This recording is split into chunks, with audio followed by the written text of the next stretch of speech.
kakabsat. Napakalungkot na balita ulit mga kakabsat dito sa kampo ng mga Duterte. Kasi nga walang nagawa itong taong to, mga kakabsat, no? Kumita lang. Kumita lang ng sangkatutak na milyones. Hindi natin alam kung saan nila kinukuha ang pambayad dito, kakabsat, no? Itong si Nicholas Kaufman, kakabsat, nag-resign na. As of today, mabsat, nag-resign na po itong si Nicholas Kaufman. Ako, mukhang ilalaglag na ba mga Duterte? Diyos ko, Lord Rudy. Sige. Panoorin natin ito. Kaufman, nilaglag na si Duterte. Nilaglag si Duterte. Na-kick out ni Digong bilang Defense Lead Counsel. Kumita siya ng 2 billion. Ay, grabe ito. Big time. Really? Bilisan natin to.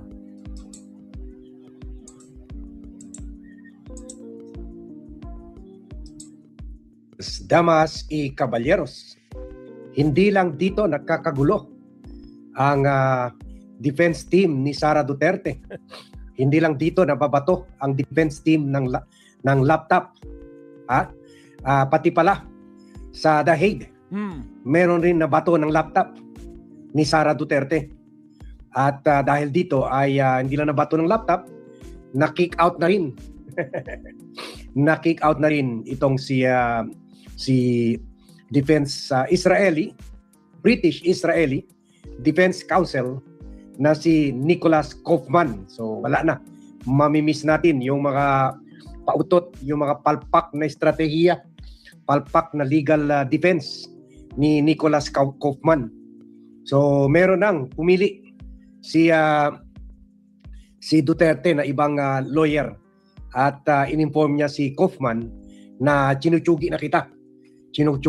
Pero kung 13 months siya naging lawyer ni Duterte at 150 million pesos a month, that's almost 2 billion pesos. Almost 2 billion pagkatapos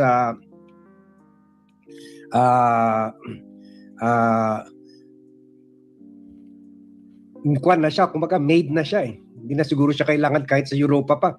That's more than 20 million euros ata.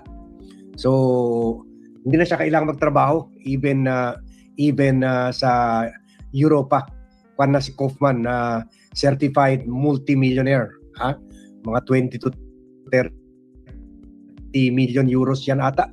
Lalo na sa exchange rate ngayon. So siyempre, yun lang, masakit. Pera natin yan. Pera natin yan. So, itong si Ruben Carranza, na counsel rin, naging kwan rin, naging lawyer rin dyan sa ICC, na dating PCGG ito, at konsultan rin dyan sa ICC. Nag-post siya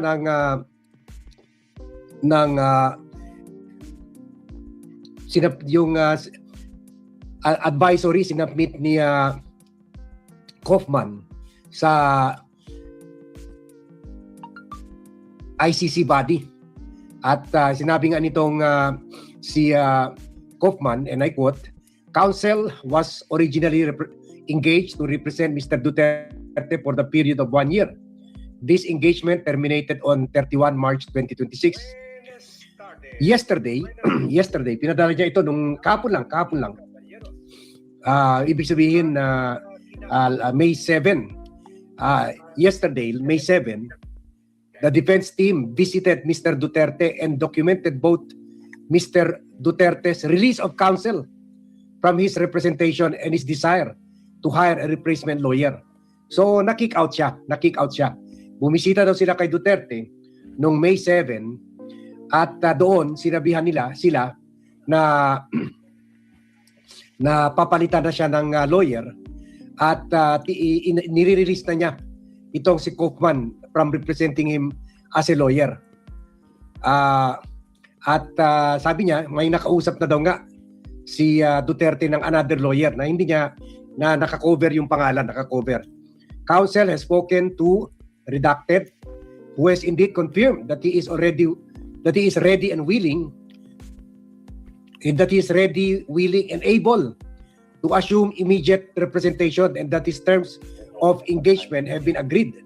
So meron na nga nakausap kinausap muna nung another lawyer, and then saka pa lang pinatawag si Kaufman para sabihan siya na kick out ka na at sabay tapon ng computer sa kanya ni Sara Duterte. At sabi niya, in-inform rin daw niya yung bagong lawyer, yung mga bagong deadline. At inassure rin siya na pwede siya umattend yung status conference set on May 2026. Yan. Narangan tayo.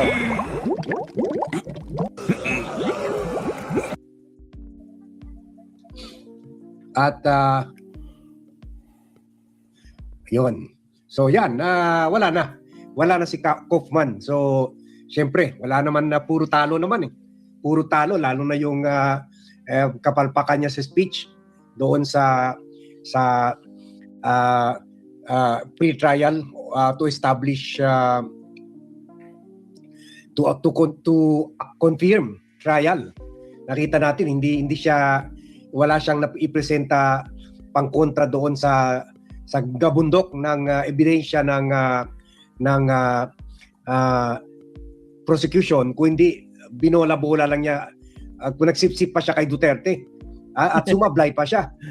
Sa opening pa lang sabi niya, for Rodrigo Duterte, his word is his word. Yun, parang may isang salita daw si Duterte. May palabra de honor. Samantala daw, si President Bongbong Marcos ay walang palabra de honor. Yun, opening pa lang, ganun na. And then later on, sa speech niya, sinabi niya, pero yung mga sinasabi ni Duterte na papatayin ko kayo, pumatay kayo, akong bahala. Bumatay kayo ng mga drug lords, akong bahala. Ng mga drug addicts, akong bahala. Sabi niya yun, wag natin paniwalaan. Dahil biro lang yun. So, durog akwan siya, parang sinira rin niya yung depensa nila kasi una nagsipsip siya na may isang salita si Duterte, pagkatapos huwag paniwalaan yung mga salita ni Duterte. So parang kwan rin, self-inflicted wound, siya mismo naglaglak kay Duterte. Palpak talaga. Ngayon makikita natin, hindi automatic, hindi matic, basta foreigner lawyer ang kukunin mo. Buti pa yung prosecution, may dalawang Filipino lawyer, si Butuyan at si Andres, si Attorney Butuyan at si Attorney Andres. Panalo na confirm ng court na kwan nga talaga meron na dahilan para mapunta sa trial at hindi itapon sa basura yung kaso. At syempre nag-rule rin ng korte na yung nagbigay rin ng final ruling sa jurisdiction. So in short, bokya talaga itong si Kaufman. Yun lang. Kwan na. Kung sa Pilipino ito, multi-billionaire na ito. Mga less than 2 billion ang kita nito.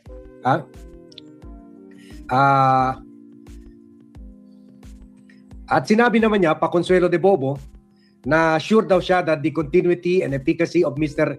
Duterte's representation will remain assured through, walang pangalan, who has a wealth of experience at the International Criminal Court and the existing defense team.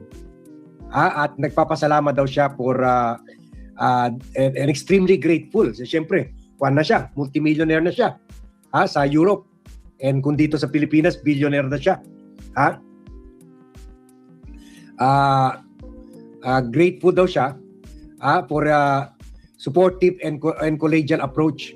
Yan. Sabi ni Ligaya Anawi. The inquirer says it was Kaufman who left. Ganon rin naman si GMA7, pero mas maniniwala ako dito sa pinost ni Attorney Ruben Carranza, na dating PCGG commissioner, na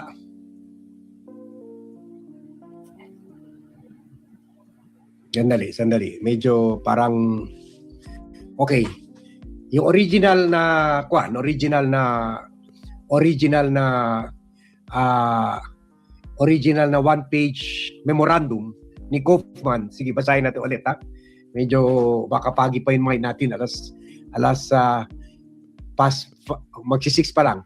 Yesterday, the defense team visited Mr. Duterte and documented both Mr. Duterte's release of counsel from his representation and his desire to hire a replacement.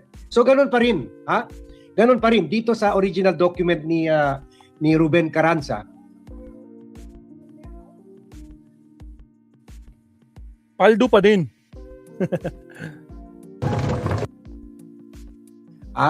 Na ayan, no. Sinabi niya si Duterte ang nagsabi sa kanila na meron na siya nakakuha na lawyer. Na inaalis na siya as counsel. Yan ang kwan eh. Puntahan niyo na lang yung Facebook page ni Attorney Ruben Carranza. Yan, no. Yan naka-yellow diyan. Yesterday, the defense team visited Mr. Duterte. Bumisita kami kay Mr. Duterte and documented and sinulat namin yung sinabi ni Duterte na inaalis na niya kami as counsel. And yesterday, the defense team visited Mr. Duterte and documented both Mr. Duterte's release of counsel from his representation and his desire to hire replacement counsel. So, pumunta kami kahapon, May 7, ang defense team pumunta kay Mr. Duterte at ni-record namin yung sinasabi niya na inaalis na niya, nire-release na niya kami. Nile-let go niyo na kami bilang his defense counsel. At yung nais niya na his desire to hire replacement counsel. So, yun. So, sinasabi niya na unless siya ang una nagsabi na aalis na siya and then formality na lang na bumisita siya para sabihin. Pero dito sa original, parang dating sa akin, wala pa kasing interview si Kaufman. Ang dating sa akin, bumisita sila at doon sila sinabihan ni Duterte na inaalis ko na kayo sa pagka-defense lawyer ko at mag-hire na ako ng ang bilis-bilis nga eh. Kung kahapon lang niya sinabi nagwi-withdraw siya, hindi pa makakuha si Duterte ng lawyer, pero nakakuha na kaagad eh. May nakausap na lawyer. So naka-ready na. Later on malalaman natin ano ba talaga. Na-kick out ba siya ni Duterte o nag-withdraw ba siya? Pero marami kasing media like The Inquirer and GMA7, ang anggulo nila, nag-submit itong dokumento si Kaufman to say he is withdrawing. Pero dito naman sa dokumento niya, kung babasahin yung original, sinasabi niya, he is withdrawing because Duterte released him from service. Kumbaga hindi ko na kailangan, I'm releasing you from any obligation to represent me. So makaklaro yan. Pero for now, dito muna tayo sa pag-kick out sa kanya. Pag-kick out sa kanya. So yan. Later on, we hope to hear from Kaufman himself. Okay.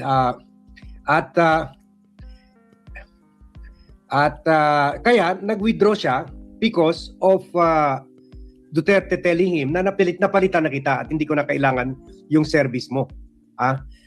Pero meron rin siya naglabas ng statement na sinasabi na nagpapasalamat siya sa thousands of supporters ni Duterte na nagpakita ng appreciation for his efforts. So kumbaga nakikita niya, hindi na masaya si Duterte sa kanya. At least buti yung mga supporters na mga 8-8 naman, mga wala naman alam na puro talo na pala si Kaufman at umaasa pa rin ma-release si Duterte kahit imposible na. At least daw ito nag-appreciate yung effort niya. So dito sa tono niya parang medyo bitter siya dahil na-kick out na siya. Natapos na nga yung kontrata kaya hindi na ni-renew ni Duterte. Kick out pa rin yun. Tama. Sabi niya, if my withdrawal is approved, kasi kailangan pa i-approve ng korte for formality. Pero ma-approve naman ito ng ICC. I am convinced that I will be leaving Tatay Digong in safe hands. May God bless the former president, the Duterte family, and the Filipino people, sabi niya. Yan, At o yun. Ganon rin, mukhang tama tayo. Mukhang tama tayo.